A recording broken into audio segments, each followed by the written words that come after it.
आज हम नगर सुल्तानपुर के एक छोटे से गांव मजूस खुर्द में हैं, जहां पर एक युवा ब्रजेश चौहान जी द्वारा एक प्रोजेक्ट तैयार किया गया है, स्मार्ट विलेज। वो प्रोजेक्ट पिछले 10 वर्षों से उनकी मेहनत और लगन के साथ उन्होंने तैयार किया।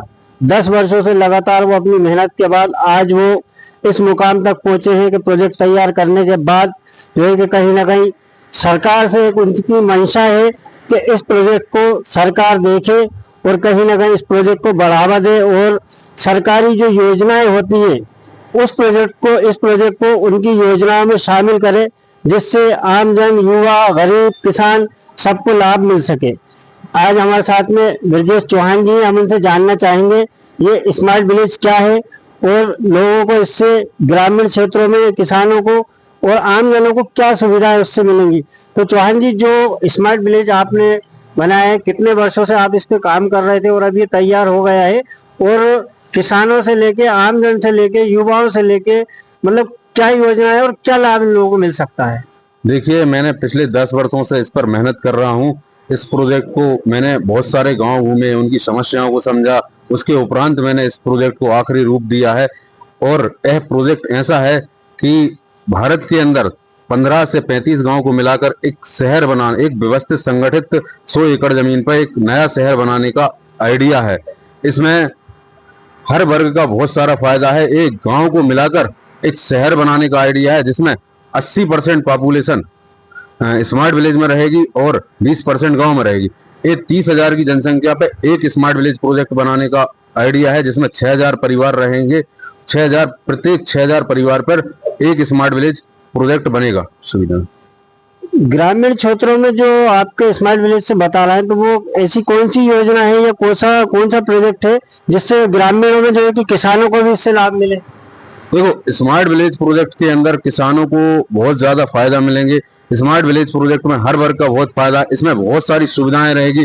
जब एक 100 एकड़ पर एक नई सिटी बनेगी तो इसमें स्कूल बच्चों को 100 मीटर दूरी पर मिलेगा, अस्पताल इसमें मिलेगी, कॉलेज इसमें मिलेगा, कंप्यूटर सेंटर मिलेगा, किसानों को इसमें मंडी रहेगी। उसके बाद में इसमें गौशाला रहेगी, एक बायोगैस प्लांट रहेगा जिसमें किसान अपना गोबर तक बेच सकते हैं। उसके उपरांत इसमें सोलर बिजली उत्पादित होगी 3 मेगावाट, जिससे स्मार्ट विलेज को ग्रीन बिजली मिलेगी और बिना प्रदूषित रहित बिजली मिलेगी। इसके उपरांत इसमें और भी अन्य बहुत सारी सुविधाएं मिलेगी, जिससे जनता को बहुत सारे लाभ होंगे। चौहान साहब, इसमें जो स्मार्ट विलेज है, इसमें क्या क्या सुविधाएं मिलेंगी लोग? देखिए, स्मार्ट विलेज में हर वर्ग का फायदा रहेगा। गरीबों को इसमें मुफ्त में मकान मिलेंगे जो 400 स्क्वायर फीट के लगभग होंगे। इसके उपरांत उनके बच्चों के लिए इसमें 12वीं तक को 100 मीटर की दूरी पर कॉलेज रहेगा, इसमें हॉस्पिटल रहेगा, कंप्यूटर सेंटर रहेगा और एक मार्केट मिलेगा। हर परिवार को इसमें 365 दिन रोजगार मिलेगा। और इसके उपरांत इसके अंदर बहुत सारी सुविधाएं रहेंगी, जिससे का लाभ उठाकर वो लोग बहुत अपना जीवन स्तर अच्छा करेंगे। इससे किसानों को क्या क्या लाभ मिलेगा स्मार्ट विलेज से? तो किसानों को इसके अंदर बहुत सारे लाभ मिल सकते हैं, जैसे कि कोई किसान है, किसानों को, अगर किसान अपनी सब्जी उत्पादन करे तो उसके लिए मार्केट नहीं है, मगर स्मार्ट विलेज उनको एक ऐसा मार्केट मिलेगा जहां पर वो अपनी दूध, सब्जी और फसलें अच्छे से बेच सकते हैं। स्मार्ट विलेज से रोजगार वगैरह कैसे मिलेंगे? देखो, स्मार्ट विलेज एक मार्केट रहेगा जहां पर वह एक बहुत बड़ा मार्केट रहेगा जहां दुकानें खुलेंगी। इसमें लगभग 700 से अधिक दुकानें खुलेंगी, यहाँ पर दुकानदार के अलावा अन्य लोगों को, जैसे जो गरीब मजदूर इसमें रहेंगे, उनको रोजगार मिलेगा। जैसे आपने कपड़े की दुकान खोली, उससे 2 लोगों को रोजगार मिल गया, तो 700 दुकानें खुलेगी, उससे रोजगार निकलेगा। इसके अंदर 12 स्कूल रहेंगे, उससे रोजगार निकलेगा। इसमें अस्पताल, पेट्रोल टैंक, सब्जी मंडी, बायोगैस प्लांट, उसके बाद गौशाला, ये सब चीजें रहेगी, इससे बहुत सारा रोजगार निकलेगा। और इसके उपरांत आसपास का जो एग्रीकल्चर सेक्टर है, उससे भी बहुत सारा रोजगार निकलेगा। इससे स्मार्ट विलेज से पर्यावरण कैसे बढ़ेगा? देखो, पर्यावरण को स्मार्ट विलेज से बहुत ज्यादा फायदा रहेगा, क्योंकि इसमें 3 मेगावाट बिजली सोलर से उत्पादित होगी। जो कोयले की बिजली उत्पादित होती है उससे प्रदूषण होता है, और जो सोलर पैनल की बिजली होती है उससे धुआं नहीं निकलता, जिससे पर्यावरण दूषित नहीं होगा। इसके बाद में इसमें एक बायोगैस प्लांट बनेगा, जिससे गांव का गोबर भी इसमें बिकेगा, जिससे गांव में प्रदूषण होता है, मगर वो गोबर के उपयोग से हम बायोगैस बना सकते हैं, जिससे पर्यावरण प्रदूषित नहीं होगा और जो गोबर निकलेगा उससे जैविक खेती होगी और हमारी खेती को भी फायदा रहेगा। इसके उपरांत इसमें 2-3 एकड़ पर नए वृक्ष लगाए जाएंगे, जिससे हमारा पर्यावरण संतुलित रहेगा और इससे पर्यावरण को बहुत ज्यादा फायदा है। इसमें बांध बनाए जाएंगे, जिससे कि जो बाढ़ के कारण नुकसान होता है पर्यावरण को, वो नुकसान नहीं होगा। मध्य प्रदेश एवं भारत में कितने स्मार्ट विलेज तैयार किए हैं? देखो, मध्य प्रदेश के अंदर 2100 स्मार्ट विलेज बनेंगे और संपूर्ण भारतवर्ष में 30,000 के लगभग स्मार्ट विलेज बनेंगे और पूरे भारतवर्ष को एक विकसित और विश्वगुरु बना सकता है स्मार्ट विलेज प्रोजेक्ट। इसकी लगभग लागत इसकी कितनी आएगी? ये स्मार्ट विलेज प्रोजेक्ट 100 एकड़ पर बनेगा और इसकी एक स्मार्ट विलेज की लागत लगभग 200 करोड़ के लगभग आएगी। और किताब इस प्रोजेक्ट की अगर कोई अधिक जानकारी चाहता है तो इस पर मैंने एक किताब लिखी है। इस किताब में इसका संपूर्ण विवरण है।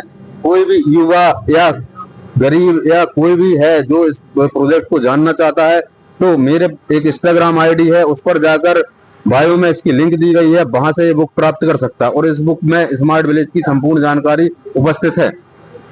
ये प्रोजेक्ट जो आपने तैयार किए हैं काफी सालों से, 10 वर्ष आपको यहाँ पर हुए हैं लगभग, आपने अब जाके इस प्रोजेक्ट को तैयार करके सफलता हासिल की है।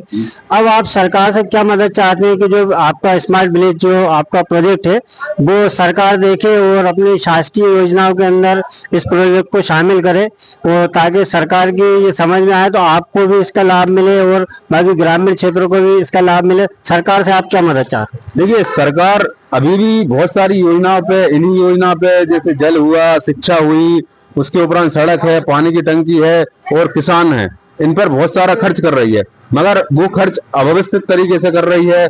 मगर इस पे जो खर्च करेगी सरकार वो एक व्यवस्थित तरीके से खर्च होगा और ये प्रोजेक्ट से रोजगार, शिक्षा, सारी स्थिति बहुत अच्छे से सुधर सकती है। मैं सरकार से यही बात रखूंगा सरकार के सामने कि इस प्रोजेक्ट को पहले समझे, अगर अच्छा लगे तो एक पायलट प्रोजेक्ट के तौर पर एक स्मार्ट विलेज बनाए, उसके उपरांत उसमें अगर कुछ कमी लगती है उसमें सुधार करके पूरे देश में एक योजना लगे ताकि हमारा देश दुनिया के सामने एक विश्वगुरु की मिसाल बने इस प्रोजेक्ट की, क्योंकि इस मॉडल को और भी देश अपना सकते हैं, जिससे उन देशों के गरीबों की समस्या, बेरोजगारों की समस्या भी समाप्त हो सकती है। इस प्रोजेक्ट को लाने के बाद हमारा देश एक विश्वगुरु की तरह पूरे विश्व में उभरेगा।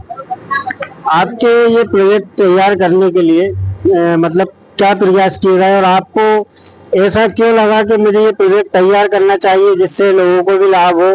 तो आपने मतलब कैसे आपके दिमाग में आया कि मैं ये प्रोजेक्ट पे काम करूं? देखिए, ये प्रोजेक्ट मुझे एक हमारा इतिहास का शहर है मोहनजोदाड़ो, जो हमारी एक शहरी सभ्यता थी, उससे विचार लिया गया है। उससे मुझे एक विचार आया कि भाई हमारे शहर कैसे होते थे, क्या वो आप शहर बन सकते हैं? तो उससे मैंने कोशिश कर करके और कई गाँव का भ्रमण किया, वहां की समस्याओं को समझा। इसके लिए मैंने 200-300 गांव घूमे और वहां की समस्याओं को समझने के बाद मैं अपने कंप्यूटर पे डाटा निकाल कर फिर उसके उपरांत धीरे धीरे सेट करके फिर मैंने ये प्रोजेक्ट तैयार किया। उसके बाद 10 साल में मैंने इस पर मेहनत करके इस पर मैंने 5 किताबें लिखी है और इस प्रोजेक्ट को संपूर्ण तैयार कर लिया गया है और अब मैं सरकार के सामने प्रोजेक्ट रखना चाहता हूँ। और इसमें मुझे बहुत सारा मेरा पैसा भी खर्च हुआ, मगर देश से बढ़कर पैसा नहीं है। और इससे मैं ये चाहता हूं कि इस प्रोजेक्ट को मैंने बनाया है तो करोड़ों लोगों का इससे फायदा हो, हमारे देश की गरीबी दूर हो, हमारे देश का शिक्षा स्तर सुधरे, हमारे देश में रोजगार उत्पन्न हो और हमारा देश विश्व के सामने एक विश्वगुरु की तरह उभरे। तो आपने देखा ये एक छोटे से गांव सेमरी खुर्द से हमारे साथ, मजूस खुर्द से हमारे साथ में जो है कि चौहान साहब थे, उन्होंने पिछले 10 वर्षों में मेहनत करके इस प्रोजेक्ट को तैयार किया और कहीं ना कहीं उनकी मंशा ये है कि सरकार इस प्रोजेक्ट को देखे और अपनी योजनाओं में शामिल करे और आगे बढ़ाए। अब देखना ये होगा क्या सरकार इनके प्रोजेक्ट पर ध्यान देती है और एक युवा को आगे बढ़ने का अवसर देती है। कैमरामैन बासिद अली के साथ नईम खान, खबर की तह तक, रायसेन।